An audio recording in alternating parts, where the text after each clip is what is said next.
J'imagine que vous êtes nombreux ici à vous être déjà réveillés un lundi matin en étant fatigués. Peut-être après un week-end animé, et puis c'est normal, la semaine recommence. Mais vous êtes sûrement moins nombreux à vous réveiller épuisés chaque matin, sans exception, pendant de longs mois. Là, ce n'est plus une mauvaise nuit, c'est une maladie, la fatigue chronique. Et c'est elle que j'étudie. Dans ma thèse, j'ai 2 objectifs. D'abord, mieux comprendre cette fatigue en analysant ses causes, qui sont nombreuses. Puis, mieux la combattre en proposant une activité physique réellement adaptée à l'état de chaque patient. De manière générale, quand une personne nous dit qu'elle est fatiguée, on lui répond souvent « ben, repose-toi ». Bon, c'est bien, mais ce n'est pas très utile. C'est même souvent un conseil empoisonné. Avant de lui donner ce conseil, j'aimerais savoir comment sa fatigue se manifeste dans son corps. C'est important si on veut vraiment l'aider. Aujourd'hui, pour évaluer la fatigue, on utilise des questionnaires qui nous disent seulement « oui, cette personne est fatiguée, un peu, beaucoup, passionnément, à la folie » ou pas du tout. C'est une information importante, mais limitée. Moi, je veux savoir si sa fatigue l'handicape dans sa vie de tous les jours.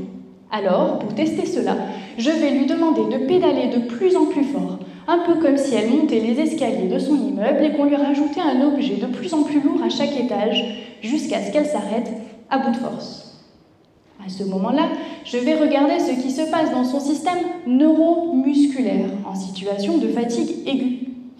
Le but, voir si cela correspond à la fatigue chronique subjective, pour peut-être l'utiliser en complément lors du diagnostic. Mieux comprendre cette fatigue, c'est un bon début. Mais pour la soigner et améliorer le quotidien des patients, il faut aussi leur proposer des solutions concrètes. Revenons à notre conseil de tout à l'heure. Ben, repose-toi. Les choses ne sont pas si simples. La recherche a montré que pratiquer une activité physique régulière, dans le cadre du sport santé par exemple, avec un peu de cardio et un peu de renforcement musculaire, permet de réduire la fatigue en lien avec d'autres pathologies, comme le cancer par exemple. On soigne le mal par le mal. Alors, pour les patients souffrant de fatigue chronique, on va plutôt leur dire « repose-toi, ok, mais au bon moment ». Pour cela, je vais suivre la fatigue semaine après semaine, en utilisant des échelles subjectives, comme le ressenti de fatigue ou la douleur musculaire. Et de l'autre côté, en utilisant des mesures objectives, comme la fatigue musculaire ou la variabilité de leur rythme cardiaque, qui nous indiquent leur niveau de récupération.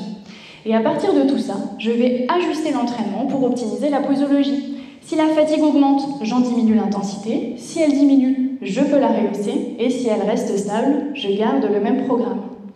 Et après 3 mois d'un entraînement individualisé 3 fois par semaine, j'espère que même si mes patients se réveillent fatigués le lundi et le mardi matin, ils auront enfin un peu de répit le mercredi.